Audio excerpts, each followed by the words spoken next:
మధురాల కన్నా కమ్మాగుంటయంట లేక లేక నేను ఫోను చేస్తే నువ్వు హల్లో అన్నవంటే బెల్లం బువ్వ కన్నా తీయగుంటదంట ఎన్నడూ నాడు ఫోను చేసి బాగున్నావన్నవంటే ఏడాది ఎండల్లో ఉంటేనై మోస్తున్న నా బతుకు కష్టాలని పిల్లని చెయ్యి పట్టాలని నల్లని సీకట్లో ఒకదాన్నే కూసున్న దిక్కులేని పచ్చినయ్యి బావా నువ్వెప్పుడొస్తావని ఏళ్ళైపోతుండే పిల్ల ఎన్నెలొచ్చింది మన బతుకులా ఏలైపోతుండే పిల్ల ఏలు వట్టంగా వస్తున్నాయా ఇన్నాళ్ళ ఎడబాటు ఎడవాసిపోతుందిలే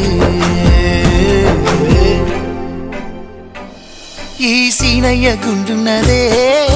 సినదారా నీ కోసము ఈ దూరాన్ని చెరుపుతూ తీరాల కగిరింది అందా